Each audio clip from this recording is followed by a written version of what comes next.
Watching the news the other day, and Macy's, the department store, they're closing 125 stores and cutting 2,000 jobs. You know, this doesn't surprise me because everybody's shopping online, right? I rarely go into the mall, right? You've got to start understanding what's going on in the market. How is the market changing? I would hope that those people who are losing their jobs saw that coming, were at least enough aware, right?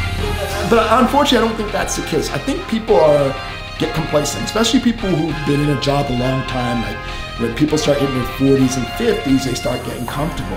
And I think that's the time when you're most vulnerable, you know, because it's not enough that to say, well, you know, I've been with the company 10, 15, 20 years. When I hear people say that and lead with, I cringe, because I'm like, that doesn't mean a lot today, you know? And so I think what people have to start focusing on is what I call SWOT. What are your strengths?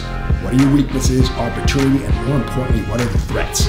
So be aware not just of what's going on in your industry, but what's going on in your company, your department. So for example, are you doing a job that has high barrier to entry or low barrier to entry? Let's start with high barrier to entry. Are you a programmer? Are you in a high-level leadership position where you're responsible for P&L and manage hiring and firing people? Are you an engineer? Are you a programmer? These are jobs that you can't just pull somebody off the street and train them in 2 weeks and they can do the job, right? So that's what I refer to when I say high barrier to entry. You have to have skills, you have to have years of experience to do those jobs. Now, low barrier to entry means you're doing like an administration job, customer service, you know, you're doing work that I can pull somebody off the street and train them in 2 weeks. And don't get offended by that and say, well, I'm really good at what I do, I'm the best. Cool, but they can still train somebody. It doesn't require certification or a degree, right? Low barrier to entry jobs are more susceptible. You're a little bit more vulnerable. Why? Because a lot of times those jobs are almost commodity based. They're looking to hire at the most cost-effective price, which means you're vulnerable, right? And so I would also caution people, especially in their 40s, who are in low barrier to entry jobs, start looking at what's going on around you, right? So are you the oldest person in your department?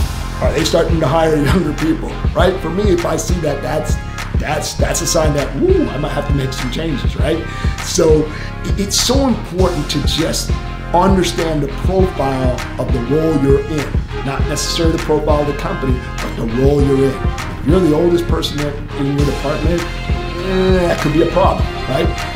And look, you are not safe again just because you've been in a company for years. I always say this, they fire CEOs, and I'm sure your job is important, but I always look at it, if they can fire the CEO, they sure as heck can fire me, because I promise you, if you're just doing a regular job, no matter how important or how good you are at your job, you're probably not more important than the CEO. So again, we've just got to make sure, you know, that we are aware of what's going on in the market. The market is changing, and we just have to protect ourselves, right? Because you are responsible for your ability to have employment opportunities and make a living. It's on you all.